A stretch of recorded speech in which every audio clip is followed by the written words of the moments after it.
हाँ ठीक है, मैं 2 लाख दे दूंगा, लेकिन एक शर्त है। आप कहना क्या चाहते हैं? देखो, मैं घुमा फिरा कर बात ही नहीं बोलना चाहता। तुम मुझसे शादी करोगी तो मैं तुम्हें 2 लाख रुपए दूंगा। गोरी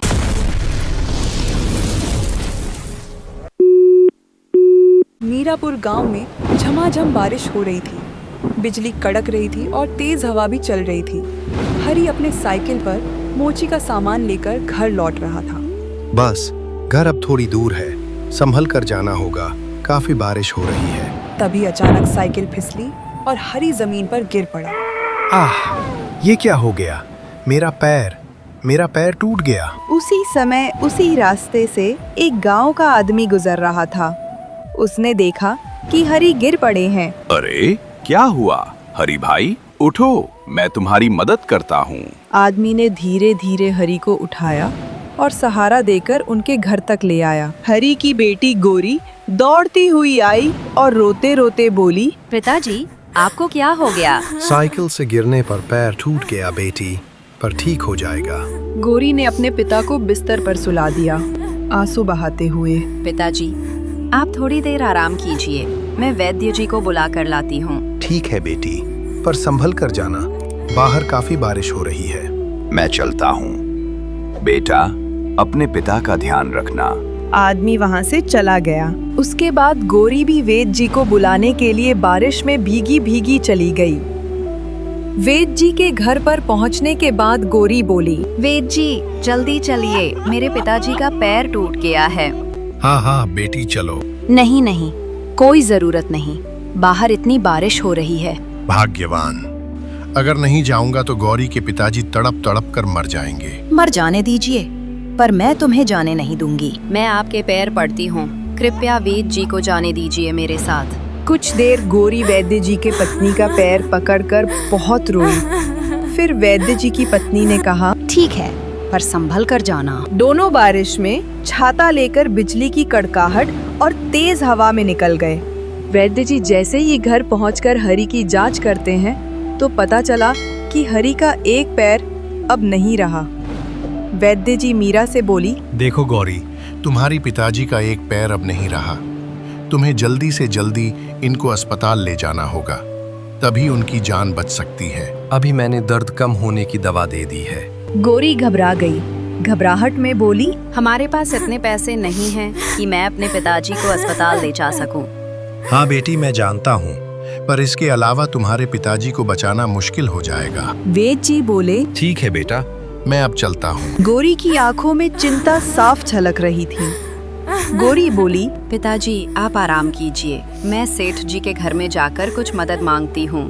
ठीक है बेटी, संभल के जाना।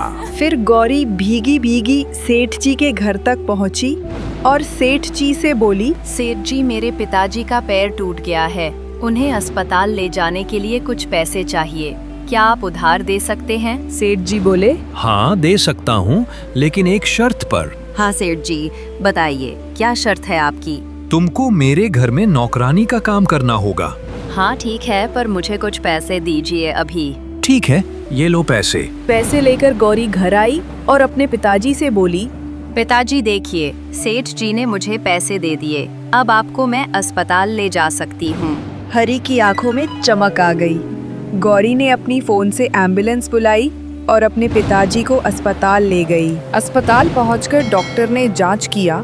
डॉक्टर बोले, बेटी देखो, तुम्हारे पिताजी का एक पैर नहीं रहा, हमें जल्द से जल्द ऑपरेशन करना होगा। ठीक है डॉक्टर साहब, ऑपरेशन कीजिए। ऑपरेशन में 2 लाख रुपए का खर्च होगा। डॉक्टर साहब, मेरे पास इतने पैसे नहीं हैं, प्लीज मेरे पिताजी को बचा लीजिए। नहीं, हम कुछ नहीं कर सकते, पैसे लेकर आओ, तभी ऑपरेशन होगा। गोरी ने सेठ जी को फोन किया और बोली, सेठ जी, मुझे 2 लाख रुपए चाहिए। 2 लाख? 2 लाख? इतने पैसों का क्या करोगी? मेरे पिताजी का पैर का ऑपरेशन करवाना पड़ेगा, इसीलिए 2 लाख रुपए चाहिए। हाँ ठीक है, मैं 2 लाख दे दूंगा, लेकिन एक शर्त है। आप कहना क्या चाहते हैं? देखो, मैं घुमा फिरा कर बात ही नहीं बोलना चाहता। तुम मुझसे शादी करोगी तो मैं तुम्हें 2 लाख रुपए दूंगा। गोरी ने गुस्से में फोन काट दिया और गांव की कई लोगों को फोन किया, लेकिन कोई उसकी मदद करने के लिए तैयार नहीं था। अंत में गोरी ने सेठ जी को फिर फोन किया। गोरी रोते हुए बोली, सेठ जी, मैं शादी करने के लिए तैयार हूँ, लेकिन पहले पिताजी की जान बचाइए। ठीक है, मैं अभी 2 लाख रुपए भिजवा देता हूँ। ठीक है, जल्दी कीजिए सेठ जी। कुछ देर बाद एक आदमी आया और उसे 2 लाख रुपए देकर चला गया। गौरी ने पूरे 2 लाख रुपए डॉक्टर को दिए और डॉक्टर ने ऑपरेशन शुरू कर दिया। कुछ देर बाद डॉक्टर ने बोला, ऑपरेशन सफल रहा, अब तुम अपने पिताजी से मिल सकती हो। गौरी दौड़ती हुई अपने पिताजी के पास गई। पिताजी, आप अभी कैसे हैं? बेटी, अभी मैं ठीक हूँ। हरी का एक पैर अब पूरी तरीके से कट चुका था, बस उसके पास सिर्फ एक ही पैर था। बेटी, तुझे ऑपरेशन के लिए इतने पैसे कहाँ से मिले? पिताजी, अभी ये बातें छोड़िए, मैं घर जाकर आपको सब कुछ बताऊंगी। कुछ दिन बाद हरी अपने घर आ गया, लेकिन अब वह चल नहीं सकता। एक दिन गौरी अपने पिताजी से बोली, पिताजी, मैं जंगल से लकड़ी लाने जा रही हूँ। खाना बनाने के लिए लकड़ी नहीं है। ठीक है बेटी, संभल के जाना। गौरी नंगे पांव जंगल की ओर निकल गई। जंगल में पक्षी और जानवरों की आवाजें गूंज रही थी। जंगल पहुंचकर उसने एक अलग और अनोखा पेड़ देखा, जिसके पत्ते हल्के नीले रंग के थे। गौरी मन ही मन बोली, अरे वो कैसा पेड़ है? मैंने तो ऐसा पेड़ कभी नहीं देखा। गौरी पेड़ के पास गई और वहां पर बैठ गई। उसे अपने ख्यालों में डूबते हुए मन ही मन सोचने लगी, काश मैं दरिंदे सेठ से बच पाती। तभी आसमान से उड़ती हुई एक नीले रंग की पक्षी आई। पक्षी गौरी के पास आई और बोली, क्या हुआ? तुम इतनी उदास क्यों बैठी हो? गौरी एक पल के लिए चौंक गई।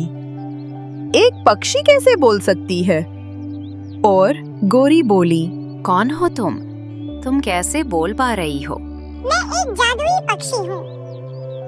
मैंने देखा कि तुम मेरे पेड़ के पास बैठी हो और उदास भी लग रही थी, इसलिए पूछी। हाँ, मैं उदास हूँ। क्या तुम मुझे बता सकती हो तुम क्यों उदास हो? गौरी ने अपनी समस्या के बारे में बता दिया। मैं उस सेठ से शादी नहीं करना चाहती। अब मैं सब समझ गई। अगर तुम अपनी परेशानी से बचना चाहती हो तो एक उपाय है। हाँ हाँ, बताओ जादुई पक्षी, क्या उपाय है? बताओ। तुम्हें मेरे वृक्ष, यानी जिस वृक्ष के नीचे तुम बैठी हो, उसे 1 लोटा पानी देना होगा और तुम उसे अपनी मनचाही इच्छा जाहिर कर सकती हो। तुम्हें वह जरूर मिलेगा। इतना बोलते ही पक्षी वहां से उड़ गई। पास की नदी से गौरी लोटा लेकर पानी लाई और पेड़ के ऊपर दे दिया।